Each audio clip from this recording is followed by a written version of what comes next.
our question should be centered around his deliberation. So the question will be drawn directly to us. We will scrutinize this to our panelists. The safety environment of our panelists matters to us. So based upon this, I will use our tentacles, intellectual eyes to identify people. So if you are not started in the life, please, we should not be more responsible. Sure, in case there's a runoff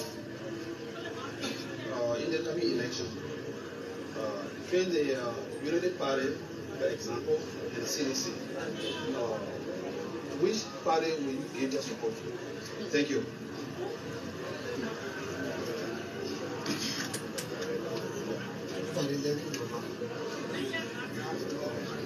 All right, yeah.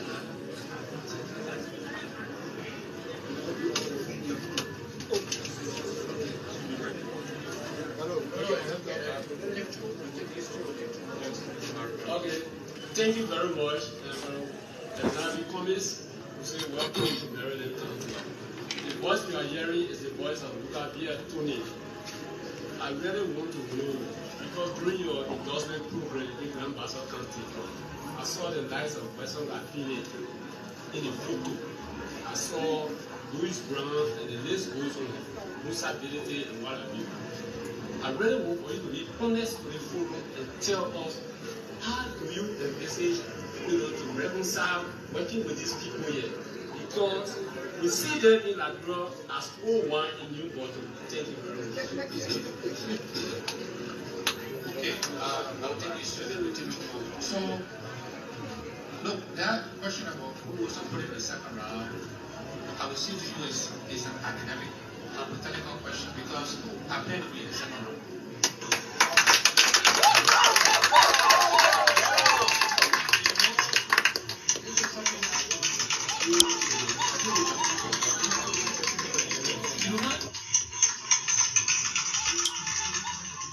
All right, guys. How you guys doing there? This is J. Randy here.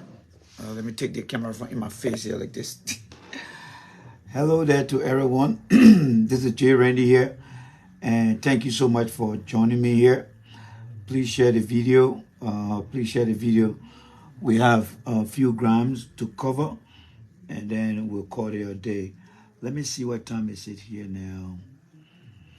Exactly 10:30. So we probably will run it for 1 hour, and then we'll call it a day. All right. So share the video, and thank you guys so much. I think we had 2 videos. Yes, we had 2 videos to show and discuss, and then we have some images that we're going to discuss as well, and then we're going to analyze the video. But as you watched a few minutes ago, we are going to look at that QA section, all right? And I want you to listen to the individual that is being questioned, and let's try to draw up some conclusion based on the individual character, all right? Let's try to draw some conclusion, because in terms of election, you may see somebody's character every day, or you may see someone appearing to you every day, but the character of that individual should be a serious and well-meaningful observation or experience for you in order for you to make your decision. So let me share the video here. Let me do this stuff here quick, and then I got an update for you guys here. Let me do this here. So please share the video, guys. Share the video. Okay, let's see here. All right, so I am doing this. All right, I see my sister Vivian is here. How you doing there, my sister Vivian? All right, let me see here. Let's go to Let's go to pin this number. Oh, we have reached the class size. So the class is already full. So let me see. The class is full already. We have reached 20 people. I just saw the number drop again. Somebody probably went out to use the ladies' room or the men's room, but we have reached the class size of 20. But we will still accept other people to come in. But all we ask is when you come in, please be very considerate and please be very, very cordial here. All right? Because, yeah, this is a platform where we don't mess with things here. We tend to be very honest here with folks. All right? Came from work today. I went straight to bed. Please forgive me here. You know, so please forgive my look. All right. So we are going to discuss and analyze Mr. Cummings' QA section in Maryland County. And I will give you a heads up that Mr. Cummings is not only being dishonest, he's not only ready to face the reality of truth, but he's lying to himself. And I will tell you why, and I will show you why.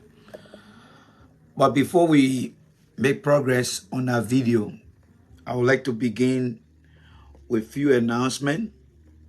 Right? I would like to begin with a few announcements, and then we'll go into the talking point, and then we'll go into the analysis section.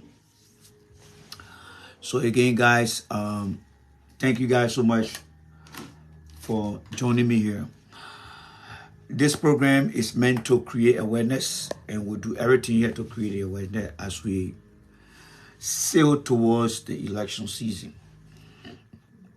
I'm very, very happy that you guys are here, but I will say this. Our platform is meant to promote what the president is achieving or has achieved from 2018 to present.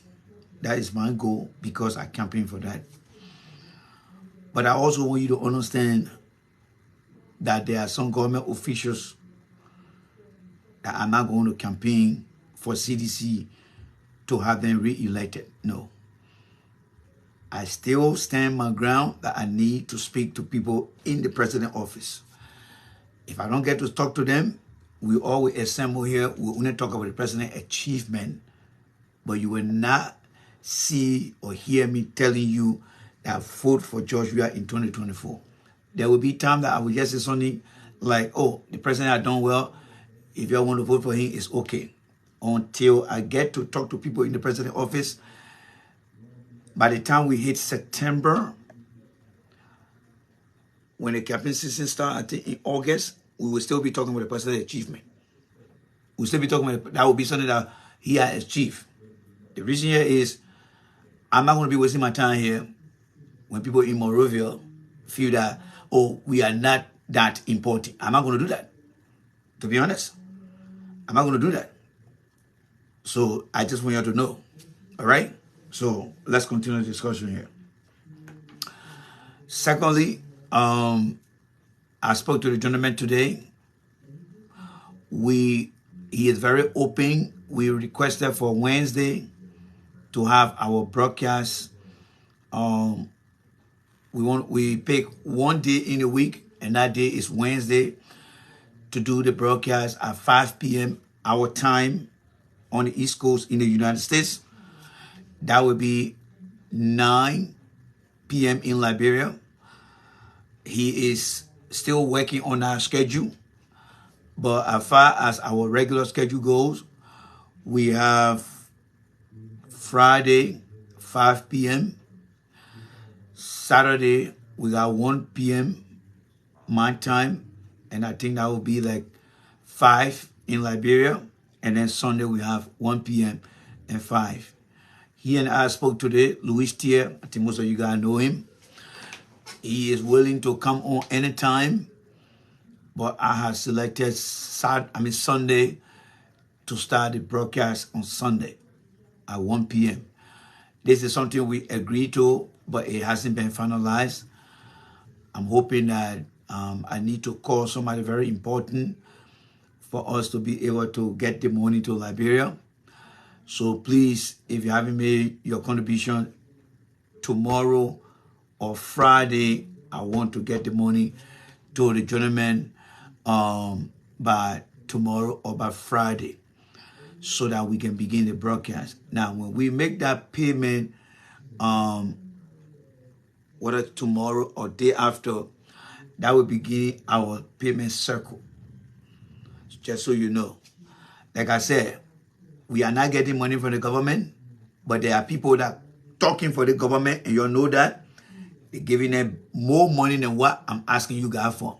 So don't think I'm going to use my knowledge here to campaign for Mr. Weah to get re-elected. No, I will only tell you guys about what Mr. Weah has achieved. It is up to the Liberian people to decide. And it is up to the people who are receiving that money from George Weah and the people then to run the platform to do that talking for you. And don't tell me, say, I don't know that. I know that. And don't get into that other hot water with me, because it will get very, very dirty. So all I ask of you is to come here. If you get video of the president progress, that's fine. Because until campaign season kick off, we're still in the president leadership period. If the campaign will start in August, from now to August, we will be talking about the president achievement. Even when the campaign season starts, we will still be telling you about the president achievement, but not to be convincing other people to vote. That will only happen if the government talk to me. Because what we got up here, we used it in 2017 and got most of the ministers and the president into office today. They never recognized that. You can fool the people once, but you can't fool them twice. That's what you got to understand. So it's not going to work. If you come here with your feelings, I'm sorry. Live in America, don't pay your rent, don't pay your mortgage. Sit down and see what will happen to you in this country. Right? Sit down and see what will happen to you in this country. People must respect people. There's one thing that I noticed about Liberians. They do not respect their fellow Liberians. Whether it is their knowledge or it is their effort, they don't respect that. So what we did for the CDC in 2017 will not be repeated in the same shape, form, and manner. No. The only obligation that I owe the people that I promised, because there are many people who say, you made a man president. You made a man president. Yes, I accept that. Why? Because I took upon myself and helped him get elected. We were the first among Liberians on Facebook. All right? I still got my post there on Facebook live. 17,000 people. All right? 17,000 people campaign. We campaign for President Weah. And one of my appearances in 2017, if you ever remember when Facebook came live, 2017, and it's all on there. We came and we had the first highest viewers, 17,000 people. That's how powerful we were. All the guidance you see, they started picking up between 2019 up to present. So we broke that record. And they got elected. But I'm not going to sit down here and go campaign for somebody who don't care about what we're doing here. When we get to the month where the campaign season starts, then I feel accomplished for the 6 years. Then those who will be picking it up now to say you have the president re-elected, and the government and the people support those people, then they will be the one to carry the president through. Let them go do their work. Whether he get elected or he doesn't get elected, time will tell. But by the time we get to campaign season for the president re-election, my clock stopped. Because my clock started in 2017 up to the day we start the campaign season for the president or the general election in 2023. My clock will stop right there. I'm not going to move. I'm not going to move. Are we all understand? Are we all understand me? That's why I keep defending these things. I campaign for this. This is the result here. And I'm glad to have the result to discuss it with you guys. By the time we reach August, it's a new campaign start for 2023. If I don't hear from the government, it stops.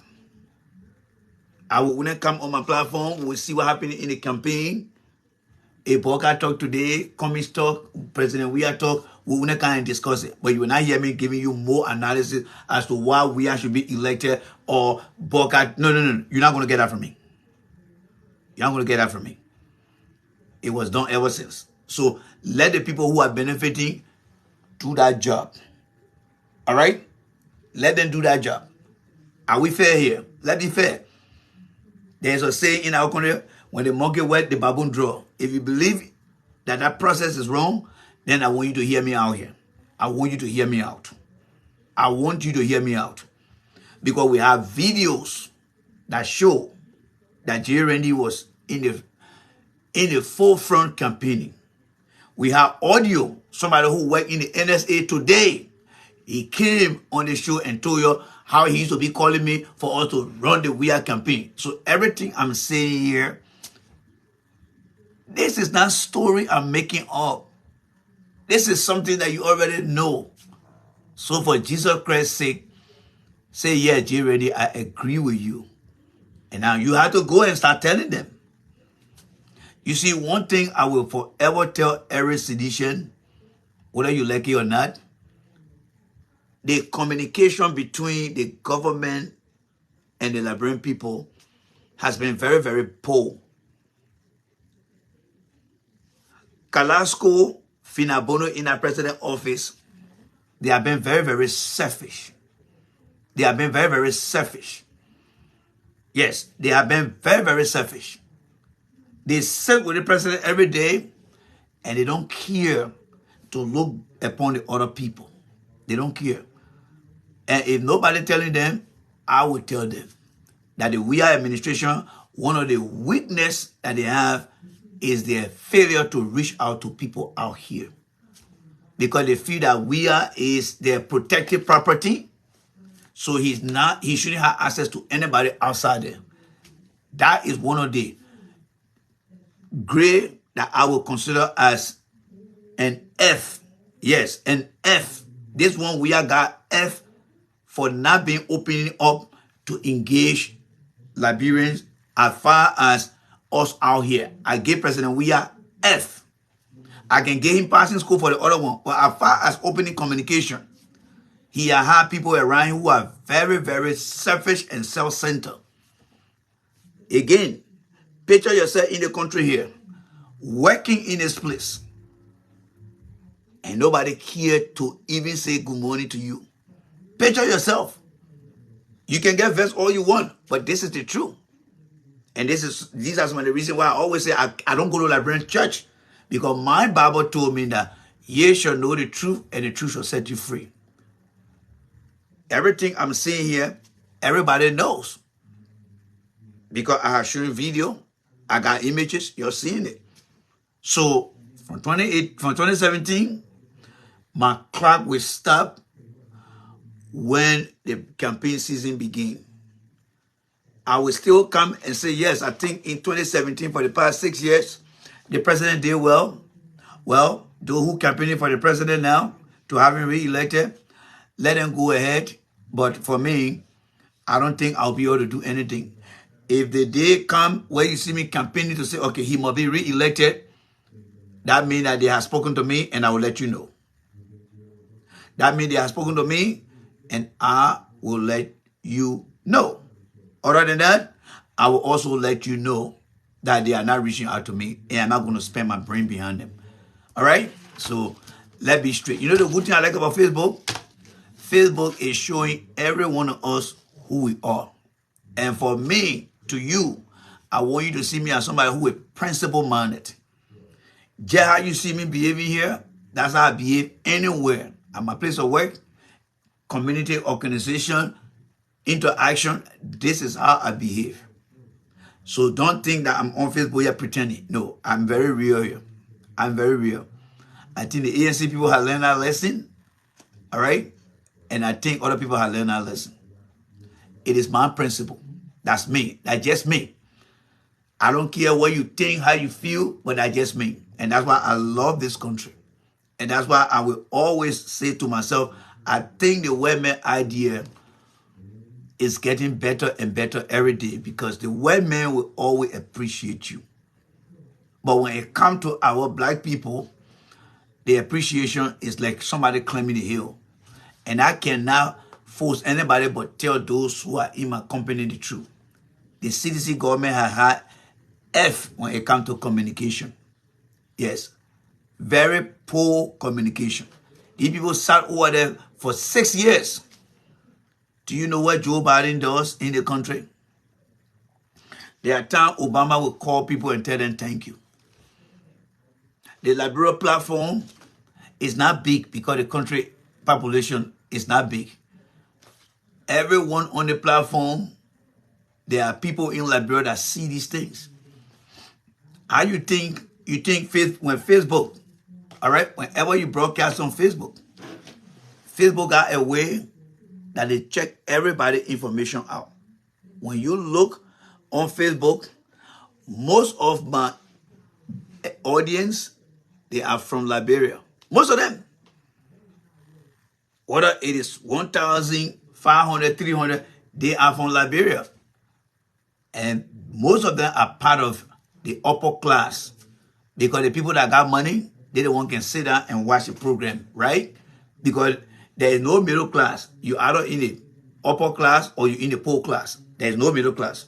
So when you see thousands of people watching from Liberia, according to the Facebook statistics, that means that people who in government are the one and other people who got money.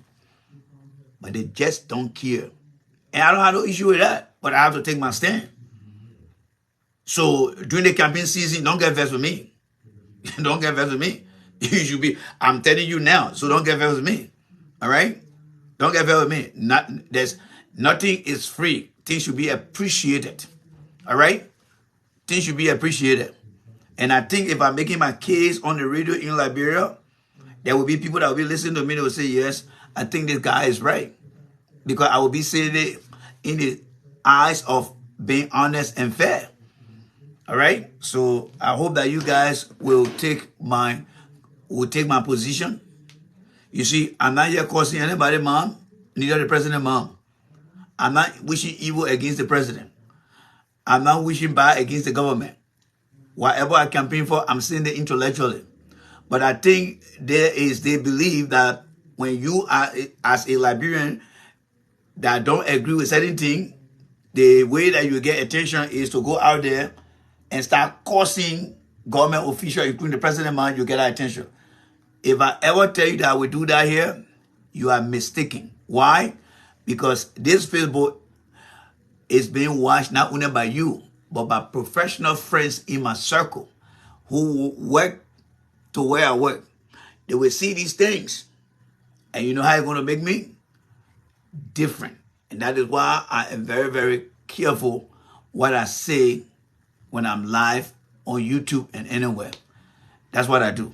All right? So I'm not only doing it to please Liberians or anybody for that matter who is professional that just strolling and come and see me, doing all the kind of thing. No, that is why I said Facebook will make us to remember each other here. So guys, we have our Cash App there. We are going to be broadcasting, and it is now mandatory for you to contribute. Whatever touches your heart, you are forced. But I'm not forcing nobody here. You are not forced to make any contribution. But all I ask is when you come here, stay away from profanity. If I decide to take anybody live to talk to, you will not be part of that because you are not contributing on the platform. You know, those of you that go to Costco, BJ's, Sand Club, they got membership, right? So think about a platform such as that. We have a class size of only 25 people, but we appreciate when other people come beyond our 20 to 25. We appreciate that because we are here for a purpose. And one of the purposes is to create awareness. So let's get into it. So we have the Cash App down there. And please just get used to it, folks. Just how you see me here, that's how I operate. Whether it's on the job, in the community, at a gathering, that's who I am. All right? One good person that I think Liberian people also remember will be Mary Bro. But Mary Bro will not be remembered for a long time because there are only 1 out of 100 Liberians. So the way Mary Bro conducted herself at the Ministry of Foreign Affairs and at the Memorial City Hall, when you see 100 Liberians, you find 1 of that Mary Bro character. If you see 200 Liberians, you find 2. If you see 300 Liberians, you may either find the same 2 or you may find 3.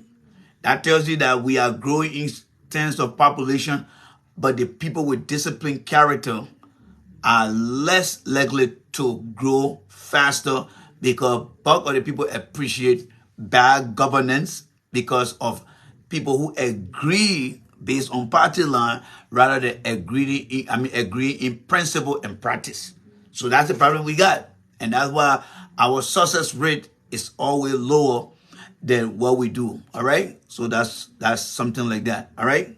So let me progress here. Andrew Jackson, you need to fix your phone. All right. Because as you can see here, so let me progress here. That's Andrew me talking Jackson, right here. You need to fix your phone. All right. Because all right. So we got something we call quality check here. All right. We got something we call quality check.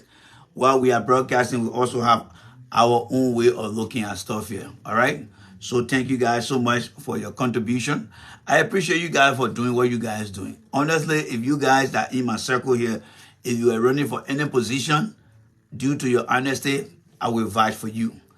But where we are now is between, loyalty and commitment. You are loyal to the government. Thank you. But J. Randy have been committed to doing what is right. So how do you balance up commitment and loyalty now?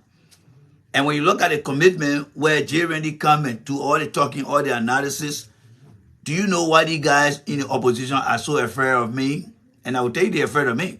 Do you see me going on Spoon? Because Mr. Witherspoon know what I said in the beginning. It is all coming to fruition. Do you know why Benjamin sent me there on the closing argument cannot come here? Because Kev Hassan, you are seeing him on my show several times. They don't bring me here. Do you know why Ashford Khaled don't bring me all the time? Because I tell them the truth. All these guys will sit down and know that I tell them the truth. Because you know what? They are all seeking for job in our country. And make no mistake. Anybody that win that they got talk about, as soon as they get in that ring, they will be on their way to Liberia.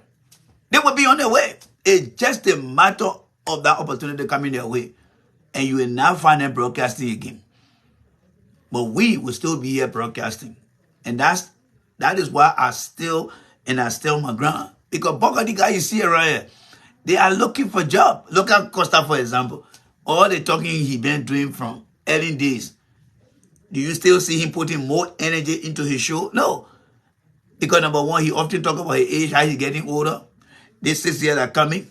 If he doesn't achieve anything, he's going to be 46 years. So according to the 40-year-old, he say he is. And what can a 46-year-old man do if he has not achieved anything? So all these guys you see talking here, they are talking just to get some type of benefit. That's what it is all about. All right? And that's why they will not tell you the truth. That's why they will not try to bring anybody who want to make things right for the country. So you got to understand it from my perspective. All right? All right. So that, I think those are all the announcements. Now, let's get into some specific here now as we start the show quickly here, right? So today, I asked a very important question here based on the post. Except for one thing that I added to the post. This photo was not to the post. But these images were captured by me live from front page online videos. You are looking at people who are in military or some type of military uniform. So it drew my attention to two things. One, what is going through Alexander Cummings' mind? Two, are these people, because usually political candidates are assigned private security or they can get their private security. And I want us to discuss it from a democratic standpoint. And I also want us to discuss that image from the past experience of Liberia.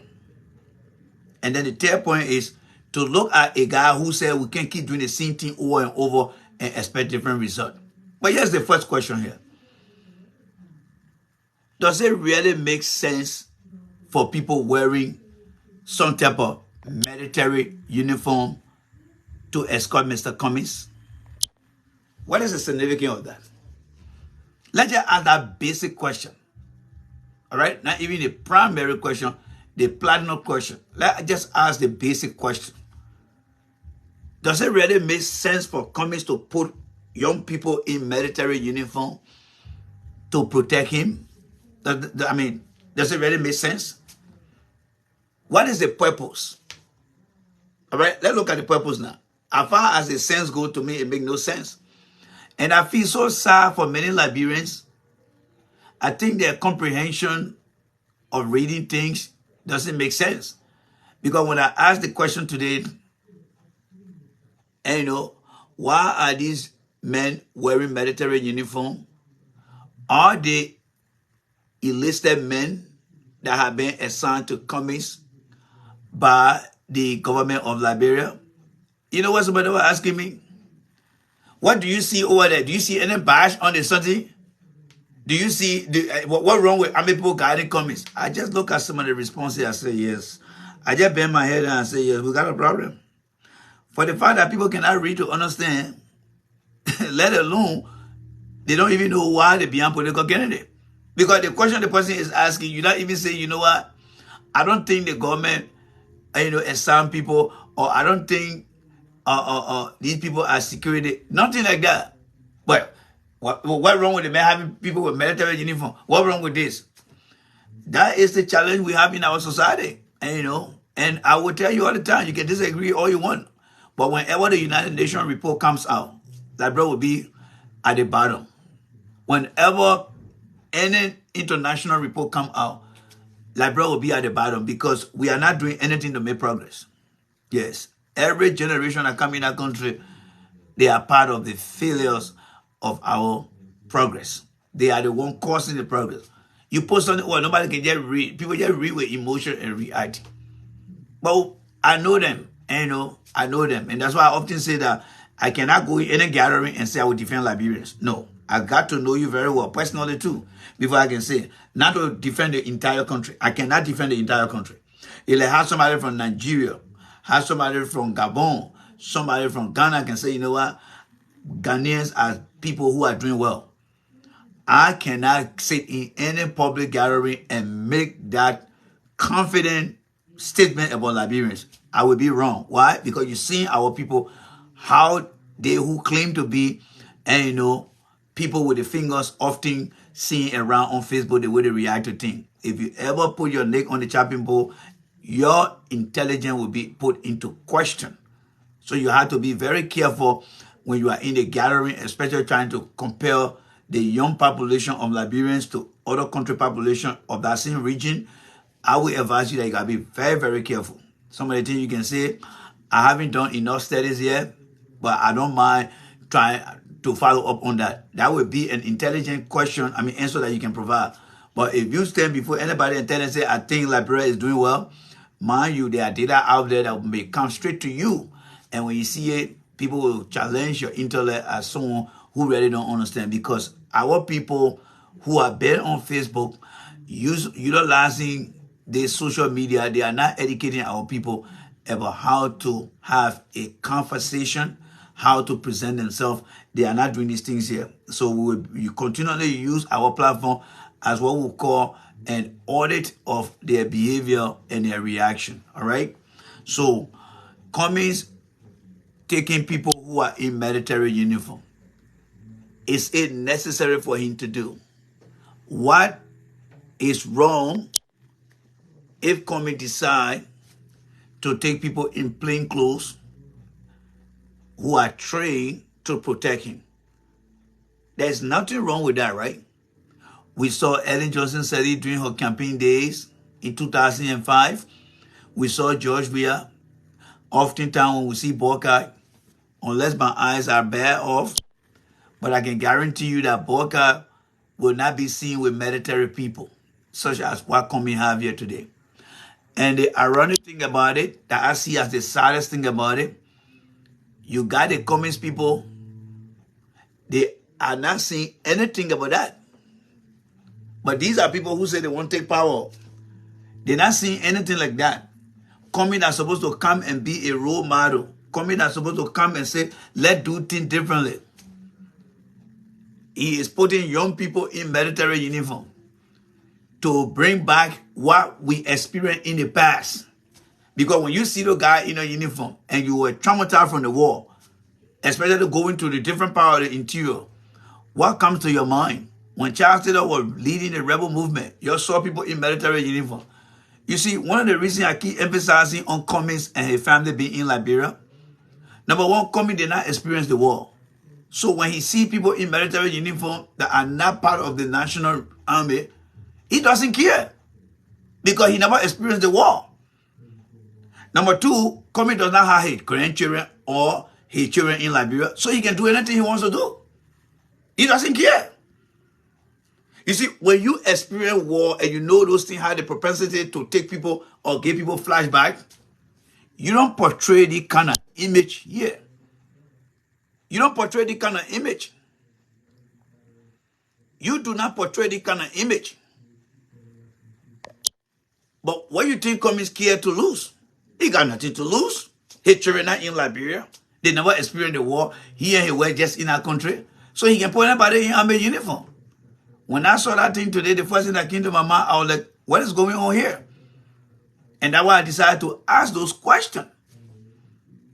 But because many of the young guys in the country today, they were very young, and some of them don't just care because they are economically conditioned, so they will not look at these things. But there is Coming who said we can't keep doing the same thing over and over. We saw military juntas, we saw rebel movement wearing the same uniform. There is nothing wrong with Coming having private security. He can have private security, but they should be something that will not give a flashback. Plainclothes security are more secure than people who wearing military uniform. These guys are wearing a uniform here today. You know what many young people are seeing today? People that saw these images today, it gave you the sense that, oh yeah, I remember during the war I wore a uniform. Because a guy who wearing a uniform with all the flair of the country is either a militia guy or belong to a militia organization or is being hired to give some kind of protection. Cummings should not treat the part of our country like a military base. And you know, because they kind of think it like during the Iraqi war, you have Blackwater. Blackwater was a security agency that was providing services for the U.S. government, all right, in Iraq. You can't have a kind of thing like that. It's very, very bad. But the ANC will not see anything in regards to that. They feel complacent about it because you know what? Most of the ANC people are people who left our country in 1980. By the time Doe came to power, they left. So you see, when people don't live in your neighborhood, they don't understand the situation you're going through. They don't care. So this is a very bad example. All right? So was it necessary? No. Why did he decide to put people in uniform rather than giving them plain clothes? Or is this how government going to be? That would be the third point I want to make in regards to that photo. So is Comey telling us now that if he ever become president, that's how his government going to be, right? Is that what he's showing us? And he often say past performance will predate future performance. This is a man who completely got nothing to do with the military. He says he's a corporate guy, a business guy. Liberia is not in a war zone. He doesn't work for some type of warring faction. He's not on the United Nations mission to say we have Greater Liberia and we got Monrovia. Because back in the days, Greater Liberia, Taylor was in charge. And then the Monrovia Bell, Mosorado Bell, Imosoya were in charge. So if for any reason that they were going to meet diplomatic means or process, you had the guys who are military trained to tell people that they are not civilian, but they are special people. That is not the case. Liberia now have been united since tailor left. People travel the length and breadth of that country. But for the man to be carrying people in military uniform, what is he trying to present to the Liberian people? When he often says past performance will always predict future performance. Is this guy someone who is looking at some type of militarizing his leadership? That everywhere he goes, you carry military people? And then nobody in his government, in his circle that come here and say, no, I think the thing was wrong. Nobody. And then nobody on any platform looking at what I call the psychological effect of Cummings as a civilian, coming as a political candidate, putting people in military uniform to go after him as security guard. What sense does that make? What is he trying to show? What is he trying to reintroduce? Why is he trying to reintroduce? You got to be careful with these guys. You see, before election comes, what I want you guys to understand, people can be around you every day. You can see them. They can talk with you. They can interact with you. But before you make any decision, prior to the election, the decision you want to make, I want you to understand the character of the people that you are thinking or contemplating on making or giving them that power. Coming have been in your eyes several times. Some of you guys are used to him. But with what is going on right now, it's not making sense right now. It doesn't make no sense right now. He should be the one to say, you know what, I'm moving away from that. Yes, I'm moving away from that. All right? Let me see what somebody said. You are one of those guys lying about George Weah government having. Okay, my man, you want the rebel here, so we'll not keep you here, right? So, Mr. Washington, you got a rebel behavior here, so I'll let you go. All right? Yes. This platform is very disciplined here, so when you bring your emotion here, we'll just quiet you down. Yes. All right? So, if you want an emotional guy here, we'll let you go. All right? So when you come back with your emotion, we'll let you go. I don't take emotional people here. Black people are very emotional. They are very aggressive. So if you don't consider yourself as somebody who will disprove that fight, you come here, we'll let you go. Because the white man will always cross the road. The white woman will always cross the road. When you see a black man coming, she will cross the road because her mind has already preconceived that black people are very emotional. Everybody here being very cool. This guy coming on that way emotional. So we got to cross the road, but we'll not cross the road. We'll just freeze him up and put him somewhere. That's what we'll do. And you know, because the AI, artificial intelligence now, is coming with robotic dog, robotic cars, and everything. So once you misbehave, we just grab you and just put you on that side. Oh, that's what we do here now. So when you come on the platform, you got to do the whoosah. Take your deep breath down. Whoosah. If you don't do that, you'll not be on the platform here. Because we are stress testing our democracy. This is called stress testing. You know, when you go on the job, sometimes you say, I'm stressed on the job. Yes. When you are stressed, you have to take some stuff then now. So if you cannot if you cannot how they call it, send the stress, we gotta let you go. All right. So that's what's gonna happen here. So if you don't have better temper, all we do is we'll just put you in the TV room where you will be for some time. All right. So Cummings, the question here is, he claimed to be someone who told the Liberian people that we cannot keep doing the same thing over and over. But here is the Cummings man today, taking people, young people, and putting them into military suit. What I'm gathering from Cummings' behavior, he's thinking about having, or he's favoring some type of militarized government. That he become something that I think he will never be. He want to keep people around him that look like this. And that's why he's trying to test the water right now. He's trying to test the water. But this is nothing but a very bad example that he's setting right now. Very, very bad example. Yes, very, very bad example. And if his people who follow him religiously cannot attest to that, we will make sure that the Liberian people understand that on the platform here. That's a very bad example, all right? It's a very bad influence of leader. He shouldn't be taking us back to the days of the old. Those things have the propensity to give people a lot of flashback. Yes, it has the propensity to give people the flashback. Now, let's also look at this image here. All right? Let's look at the image. And we are going to look at this particular image, bear in mind that Cummings said we cannot keep doing the same thing over and over and expect different results, right? So based on that theory of his, let's try to examine that theory to see whether it is fake or he really means well. Now, this is Alexander Cummings' car on the road here, right? All right. This man got people cheering in the car, in the back of the pickup truck, wearing no seatbelt. Wearing no seatbelt. But this is the man who will tell you that we cannot keep doing the same thing over and over. So if the generation of Liberians who roll in the back of a pickup truck because they kept doing the same thing over and over, you have a man called Cummings who said we can't keep doing the same thing over and over, but he putting people children at the higher risk of their safety in the back of a pickup truck and transporting them. The risk here is, number one, these young people you see here, they are looking for people who are supposed to help them understand the right thing to do.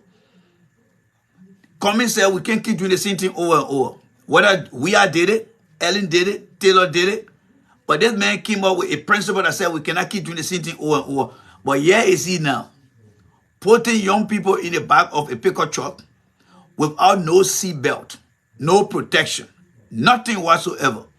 So when he said we can't keep doing the same thing over and over, for me, it brings into question what kind of character is he?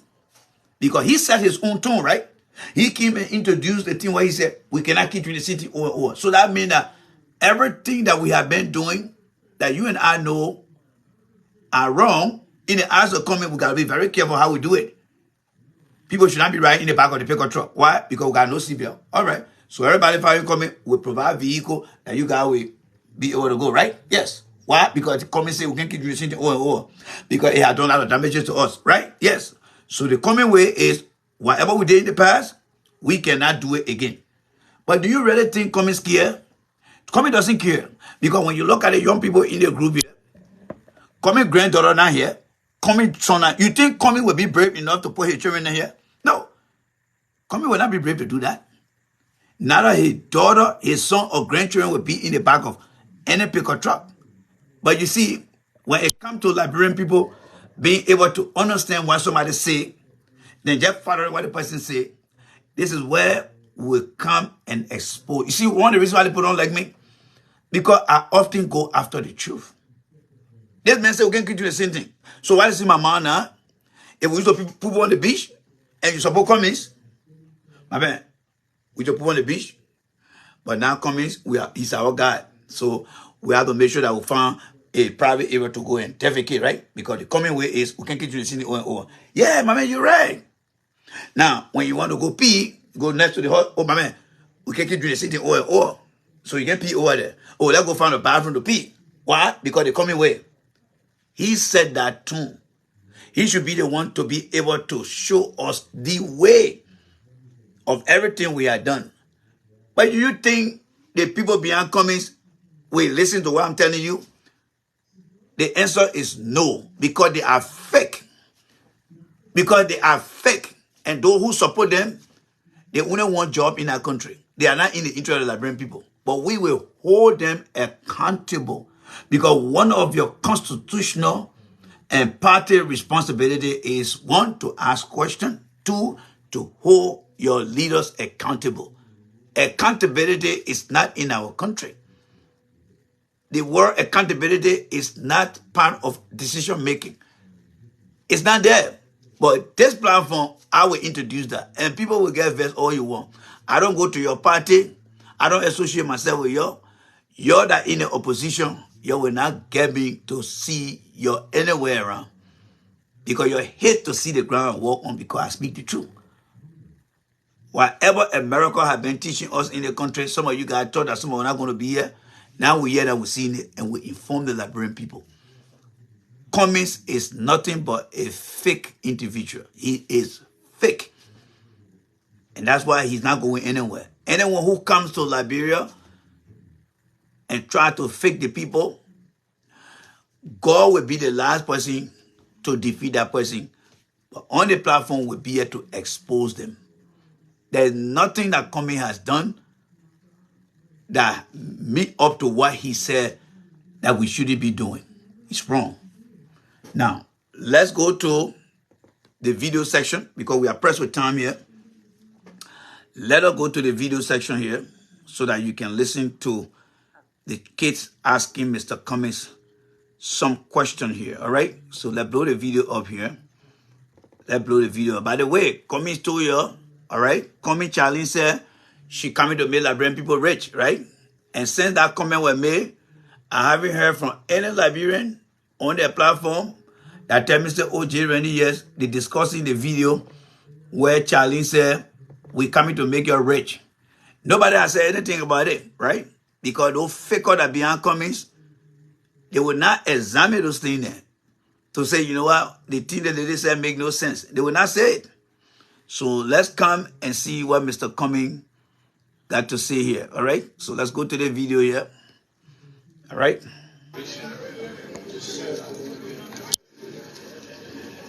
Now we're going to push this forward and we're going to come right here. So right here, the QA session starts from here. All right, the QA session starts from here. Now, I want you to listen to the question that will be asked of Cummings. Most of you guys know what has happened and what is happening in Liberia. But what you don't know is the interchanging of Cummings' character. Just how he refused to answer the question directly about the gay rights when he was asked by the late Mamadi. Just how he refused to commit to a direct answer when he was asked about the passport or whether being a U.S. citizen. Listen to the inconsistency of Mr. Cummings as the people ask him. I'm not the one who putting words in your mouth. I'm only presenting all the videos. You heard the videos. You watch the videos. You heard Cummings speak. You listen to audio. You heard him speak. All I'm doing here is presenting the facts. So do not hate the messenger. If you dislike the message, well, be very civil. Because when you express it here aggressively, as a black man, I will have to let you go. Because many black people by default are aggressive people. And I cannot keep aggressive people on the platform here. So let's get into it. So this is Harper, Maryland County. Usually the issue of intellectual centers is something that I think many major cities across our 15 counties are now adapting to engage people on political issue. I want to go beyond political issue. I want to look at other major issue in the country. But that's something that we'll talk about another time. But today is political discussion. So let's listen to the young people asking Mr. Cummings some valid question. Let's get into it, folks. All right, let's get into it. To our panelists, the safety environment of our panelists matters to us. So based upon this, I will use our tentacles intellectual eyes to identify people. So if you are not started in the life, please, you should not be held responsible. Sure, in case there's a runoff in the coming election between the Unity Party, for example, and the CDC, which party will you give your support to? Thank you. All right. So you see, guys, the purpose of taking questions from the audience that listen to you is to be able to provide the appropriate answer based on the question. When you listen to that young man, let's go back to the young man here again, folks. When you listen to the young man, there's one important word he used, and I want you to keep that word in mind as Cummings answer his question. He said, if the election go to the second round, and that important word he used, for example, he's not looking at reality. He's saying, for example, you don't go to the second round, who will you support? He is trying to understand from Cummings what will be his decision tree when things doesn't go his way. So he's looking at risks because he knows the history of our politics, that it will be a second round. There is always a likely possibility to go to a second round. And as the election process go to the second round, not everyone will go. And because it is Cummings in a question chair that we call the hot chair, he decided to ask Cummings that very question. But guess what? And see how Cummings is going to answer that question. Let's get back into it because I think another question coming up again. Let's listen again.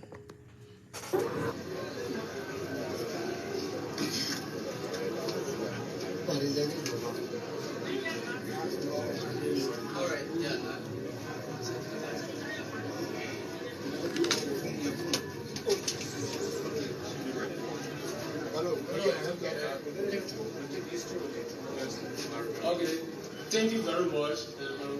As I be Cummings, we say welcome to Maryland County. The voice we are hearing is the voice of Tony. I really want to know, because during your endorsement program in Grand Bassa County, I saw the lights of Western Lafine in the photo.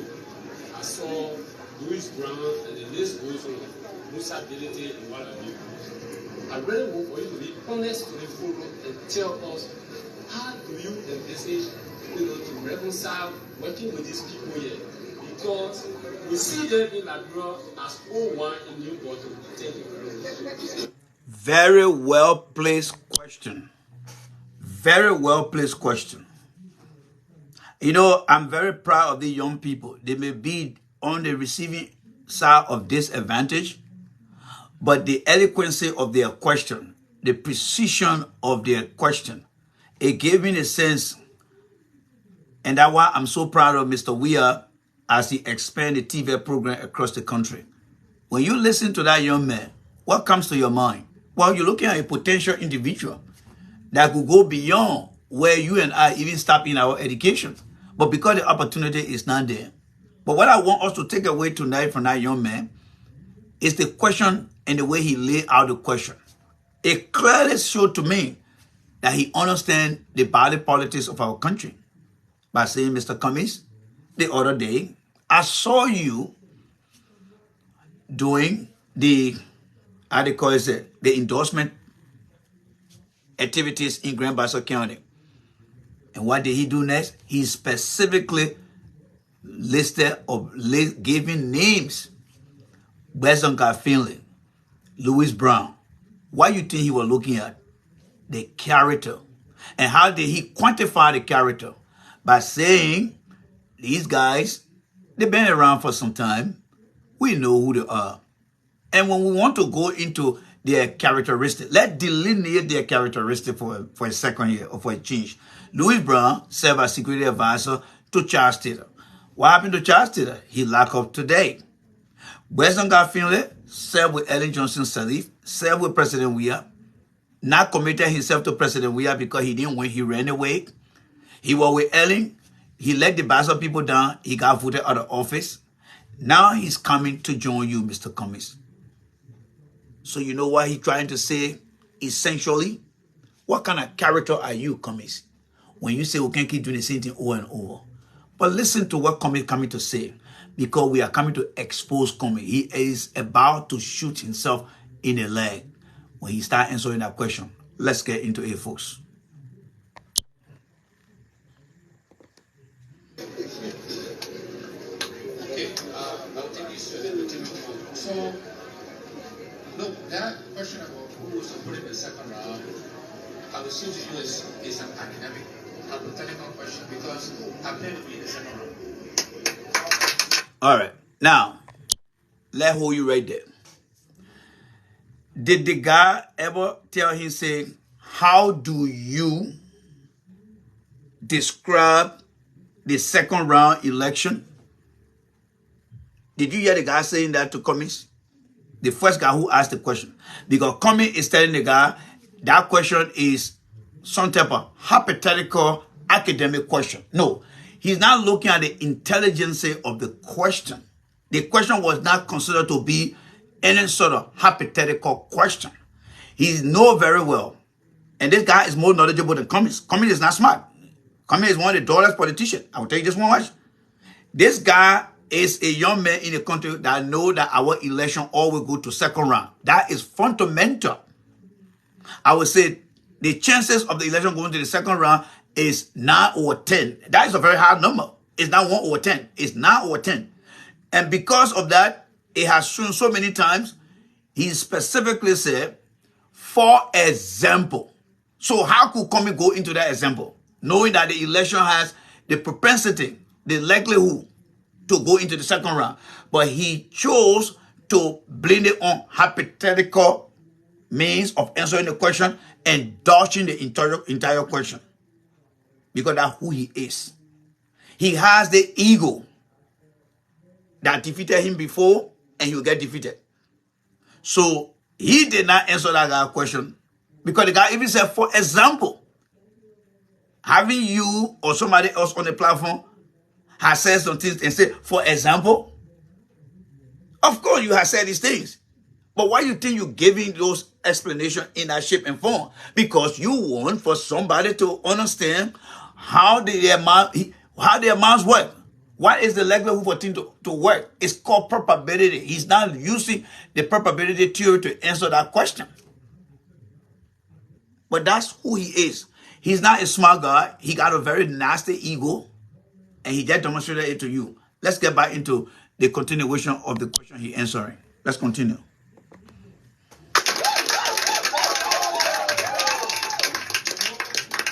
This is something I want you, I think the young people, but many Liberians, you do not enter a contest planning to fail.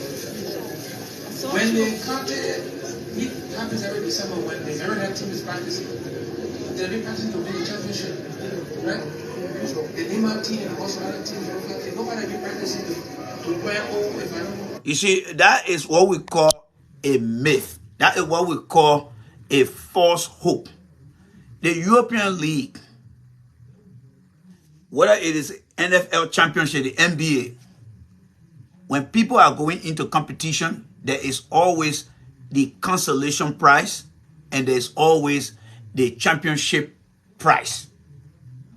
That is why when you watch the championship league, at the certain time in the game, that guy will take that sharp arrow and start to carve the name.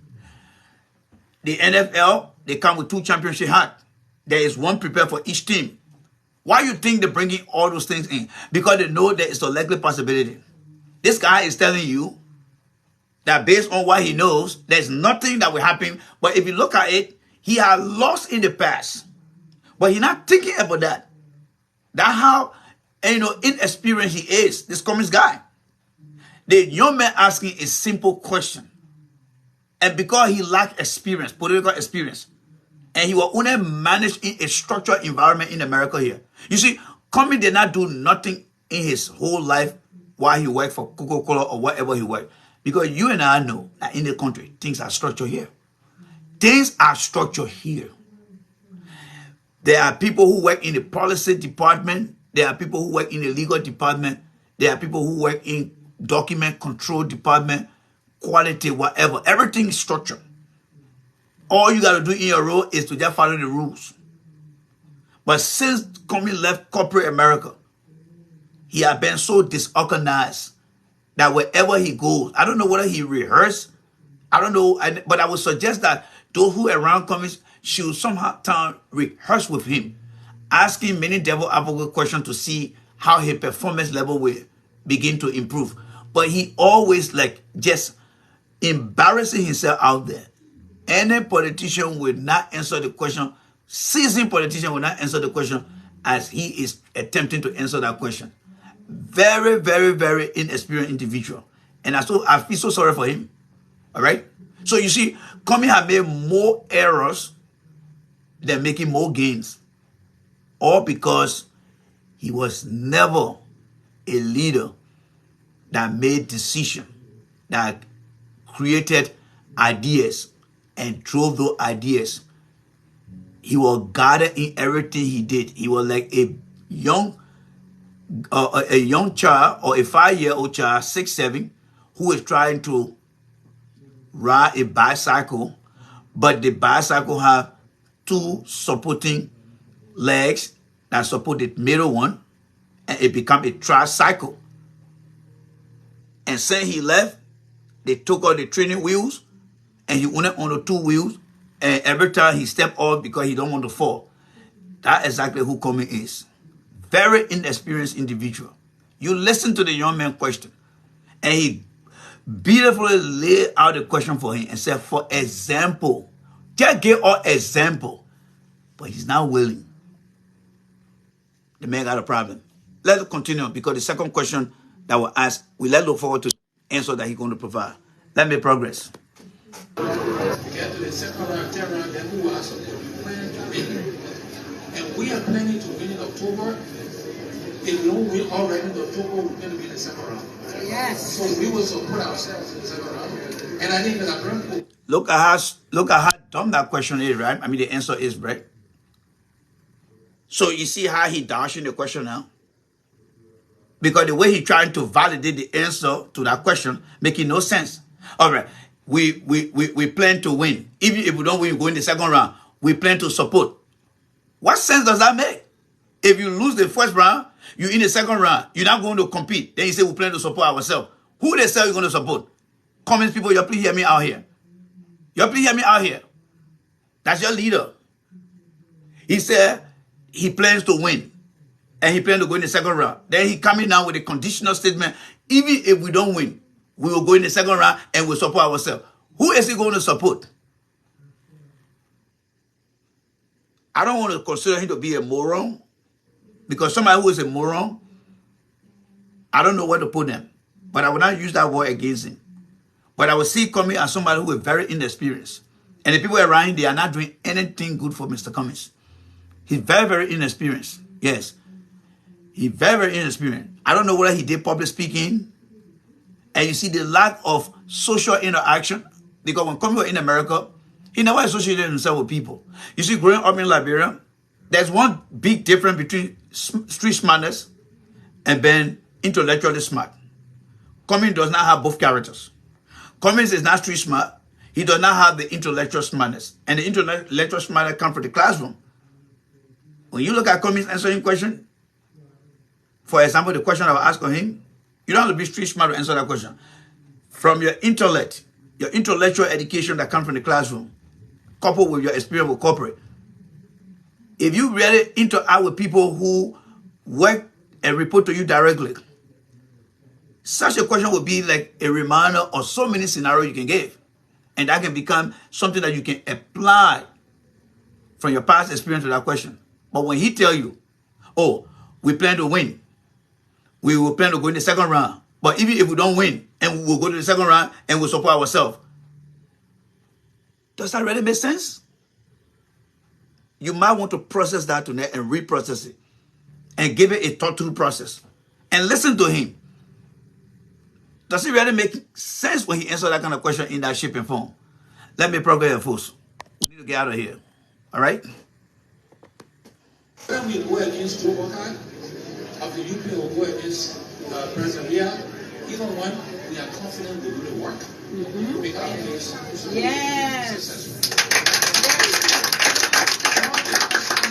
People around me, and you say be honest, and I'll be honest, and you may or may not like the answer, but that's the honest answer. A lot of what is said by these people around me are allegations, they are assertions. None of these people have been indicted. Aha! Did you hear what he just said? Did you hear what he just said? The second question from the guy in the orange shirt who said, I saw you during the endorsement ceremony in Grand Bassa County, but not only did I see you and Chalai, because I don't want to Chala now, Chala Bronskin.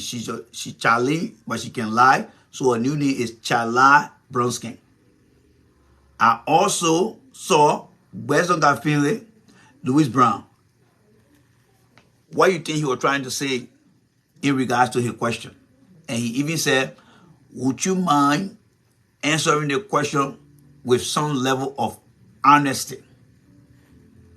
You know what he said? These people, there is no record or there are no records where they have been found guilty of committing any crime. Here is the question here now. Having you on many occasions heard Mr. Cummings saying too much stealing in the country, too much stealing in the government? Haven't you heard him saying that? Of course, some of you guys. If you ever heard him saying that, give me the thumbs up, because I got tons of videos that I can show you right now. This is the question for you, and I want you to give me the thumbs up.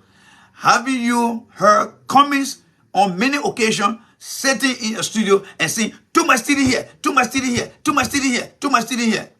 And what have we been saying? Mr. Cummings, nobody has been found guilty. So why are you making the allegation? He never saw that as allegation. But today now, the Western Garfine that you know, the Louis Band that you know, he coming now to tell the guy and the people and you guys that these people have not been found guilty. You see how we exposing Cummings here? Cummings is nothing but a liar and insignificant individual. He's a crook. He's not a fixer. He's a faker. And we don't understand that. He is not a fixer. Take the RX, put the AK, and add the ER. All right? Just remove the RX because it's FRXER. Take the R out, take the X out, put A and put K. He's a faker. This man will sit himself down every day and be telling the people, too much stealing the government here, too much. But there has not been any legal proceeding, due process that have found the people guilty. But he often comes. Too much stealing the government. They got to start stealing here. But yeah, you see the answer in that question. You see how God has a way of exposing people with their lies? That is why you should not just look at people by their face. You should examine people by their character. When the late Dr. Martin Luther King said, do not judge the man by the content, by his cover, that is his skin, judge him by the content of his character. We are looking at the character content of Mr. Cummings, and all we see in there is lies, lies, lies. He lied about his passport because in Minnesota, back in 2015, early 2016, he acknowledged in Minnesota that he had an American passport. Over time, he changed his tune and said he never had no passport. He was asked about that passport by Sarah Badio. He denied. They asked him about the issue of the gay. He raised that concern and he was not straight. And Mamadi said, do you think that your own answer? He said, yes, I have a political answer and I will give a professional answer, and that's all I have to say. This man said we can't keep doing the same thing over and over. He had brought in former rebel leaders. Recently, we saw him in Maryland carrying people with uniform that bring flashback to many people. And just in the same frame of time, 2 permanent Liberians youth asking an honest question about the character of 2 people who endorsed him. And he coming out and telling them that there is nothing wrong because they have not been found guilty. But on the flip side of the token, he had been accusing government officials of things that no one in the country has seen. If that is not a defamation of character, then why should he be defending the very people Western Garfine worked in the government, and he said there were too much stealing? So if Western Garfine worked in a government that he won't accuse and not defending Western Garfine, can we take a representative sample?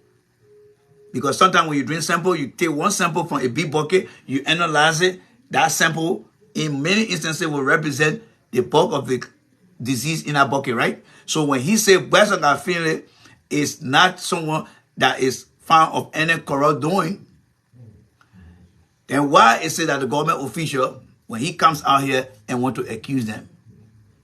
Cummings is fucked up that who he is. All right, guys, let's make progress here. We are almost done. We have one more video to show you guys here. One more video. This video, for those of you that don't understand our history as African, this one going to hit home. it's going to hit home. I just want you to exercise your conscience. I don't want you to be very, very over emotional about it. So as we close down the shop tonight, let's go back into history. There's a guy who always feed me with the important videos. I did do history about this video, but I never had the opportunity to watch the video in its entirety. So let's get into the video here, folks. We are done with Liberian politics, but let's get into something that happened on the continent of Africa some years back. All right? So let me set the tone here so that the video is very short. It only lasts for 13 minutes. And right after the video, we will be done for the day. All right? But it's something that you need to think about. All right? It's something that you need to think about. And this is where I come in when I talk about being Liberia-centric. The centricity of being a Liberian, if we can begin to teach the incoming generation, we will do significantly well for them. So let's get into it. All right, let's get into the video. Now, I want you to please be very considerate. Don't hold anything in your heart. All right, just be grateful to God that you and I are still alive to hear what actually happened to our fellow Liberians, our fellow African in the past. Let's get into it, folks.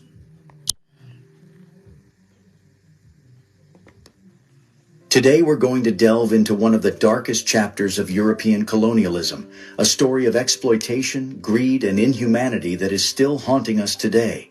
Today, we're going to talk about the notorious King Leopold II of Belgium and his brutal rule over the Congo Free State. Now, some of you may think that history can be dry and boring, but the story we're about to unfold is anything but that.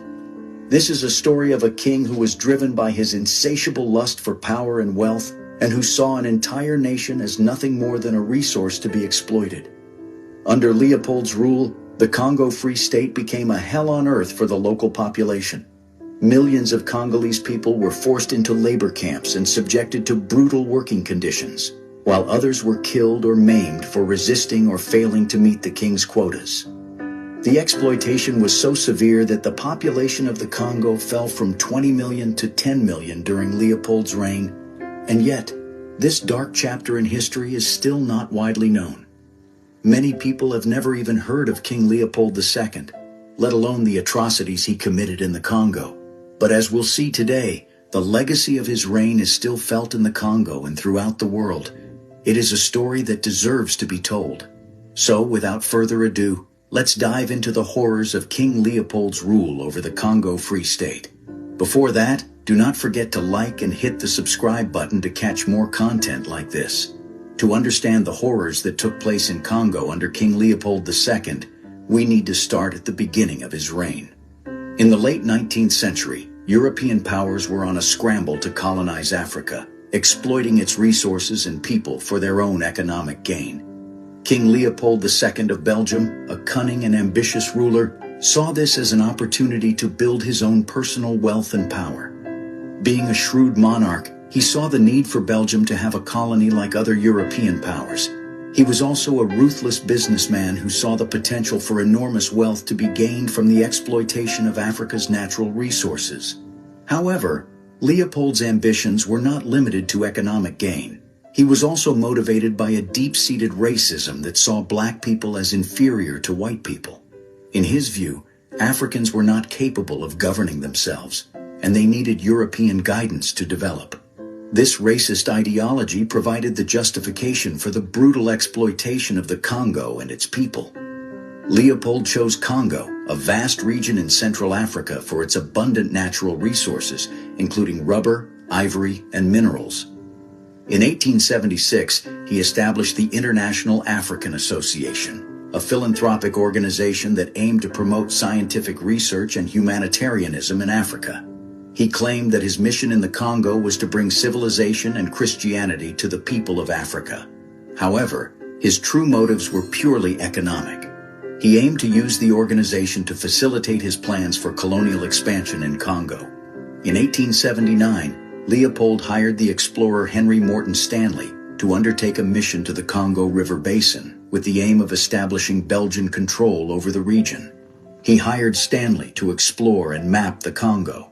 Stanley would go on to sign treaties with several local chiefs, claiming to establish trade agreements and alliances. But in reality, these treaties gave Leopold control over the land and its resources. Stanley was successful in his mission, and Leopold used the information he gathered to establish a colony in 1885. This was a vast territory covering over 900,000 square miles in the heart of Africa. The tyrant king claimed the Congo Basin as his own personal property, not as a colony of Belgium, but as his own private estate. He called it the Congo Free State, a misleading term given that the people living there were anything but free. Leopold ruled the Congo Free State as his personal property, with the Congolese people serving as his subjects. His reign was marked by a reign of terror and brutality, in which millions of Congolese were enslaved, tortured, and killed. Under Leopold's rule, the Congolese people were subjected to forced labor, brutal violence, and systemic exploitation. His primary interest was the rubber trade, and he forced the Congolese people to work in rubber plantations under horrific conditions.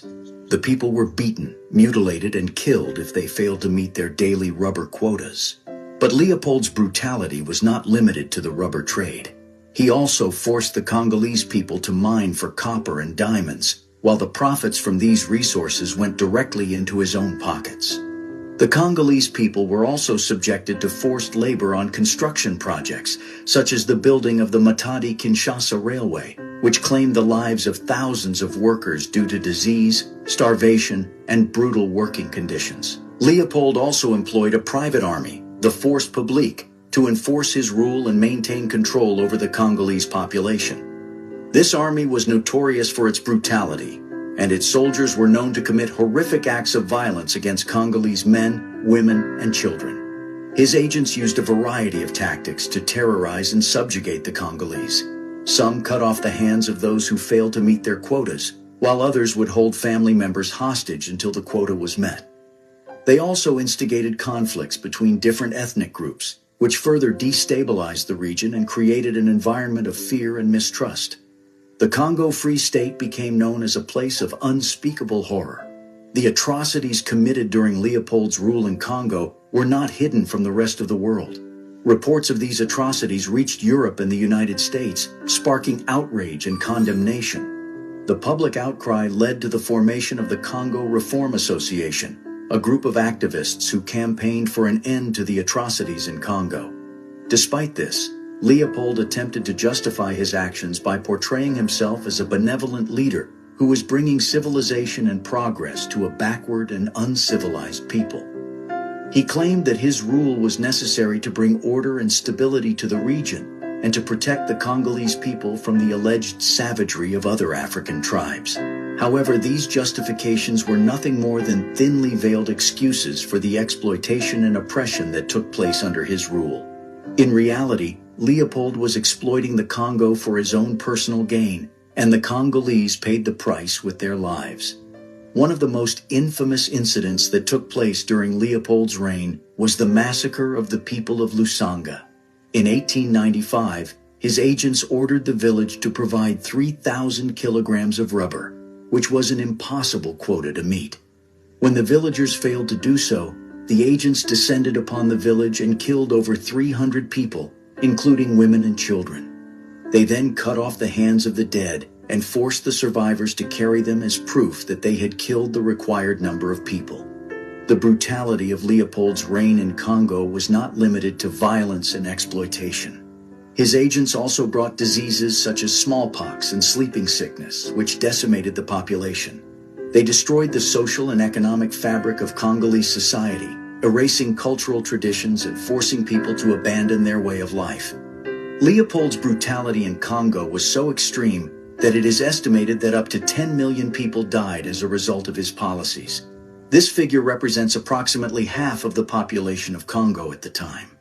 The horrors of the Congo Free State were exposed by a number of brave individuals, including the journalist Edmund Morel and the missionary Roger Casement. Their work helped to raise awareness of the atrocities being committed in the Congo and contributed to the eventual end of the Mad King's rule. Edmund Morel was a British shipping clerk who became aware of the exploitation in the Congo while working for a Liverpool-based trading company. He noticed that ships were arriving in Liverpool filled with ivory and rubber, but they were not returning to Africa with any goods. He suspected that the ships were being used to transport slaves, and he began investigating further. Morel soon discovered that the ships were being used to transport rubber and ivory that had been obtained through forced labor. He founded the Congo Reform Association in 1904 to raise awareness of the situation and to lobby for change. Morel's efforts were instrumental in turning public opinion against Leopold and his regime. Roger Casement was an Irish nationalist who had previously worked for the British government. He was appointed British consul for the Congo Free State in 1901 and was tasked with investigating allegations of human rights abuses. What he discovered was shocking. Casement found evidence of widespread torture, mutilation, and murder in the Congo. He documented his findings in a report that became known as the Casement Report. The report detailed the horrific conditions under which the Congolese people were forced to live and work. Casement's report brought the situation in the Congo to light and convinced the British government to take action. In 1908, the British government organized an international conference in Brussels to discuss the future of the Congo. The conference led to the end of Leopold's rule over the Congo Free State. His reign over the Congo came to an end in 1908, when Belgium took over the administration of the colony, partly in response to the global outrage caused by the revelations of atrocities. However, the Congolese people continued to suffer under Belgian colonial rule, and it was not until the mid-20th century that they were finally able to gain independence. To bring freedom to the Congolese people, Congolese activists fought against slavery and oppression on their people. One of the most prominent of these activists was Simon Kimbangu, a Congolese Christian preacher who founded the Kimbanguist Church in the early 20th century. Kimbangu preached against the oppression of the Congolese people and was arrested and imprisoned by the colonial authorities, where he died in 1951. Another important figure in Congolese history is Patrice Lumumba, who led the country to independence from Belgium in 1960. Lumumba was a prominent anti-colonial activist and was elected as the first prime minister of Congo after independence. However, Lumumba's leadership was short-lived, as he was overthrown in a coup d'etat just months after taking office. Despite his brief tenure, Lumumba's legacy as a leader who fought for the rights of the Congolese people is still remembered today. He is celebrated as a hero in Congo and across Africa for his role in securing independence from colonial rule. Leopold's reign was characterized by a mix of ambition, greed, and ruthlessness. He was known for his extravagant lifestyle, his love of luxury, and his obsession with power. He was also known for his charming personality, his wit, and his intelligence, which he used to gain the support of many influential people in Belgium and abroad. We can say Leopold's legacy in Belgium is mixed.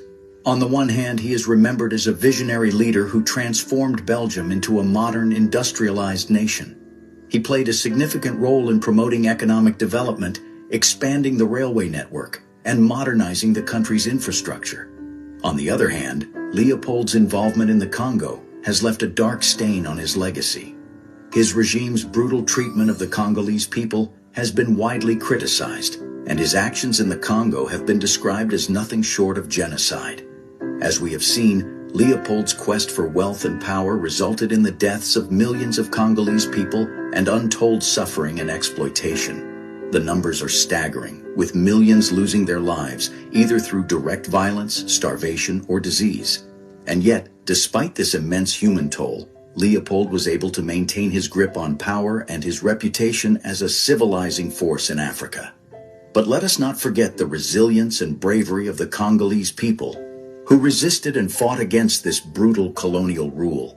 From the anti-slavery campaigns of early Congolese activists like Simon Kimbangu to the uprising led by Patrice Lumumba, the people of Congo have shown time and time again that they will not be silenced or oppressed.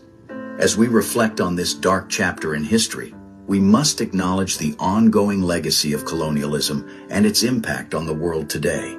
It is only by confronting the past and working toward justice and reconciliation that we can build a more equitable and just future for all. Thank you for joining us today. Remember to like and... All right, guys. So the last part is what I like. We must always discuss our past in order to make progress.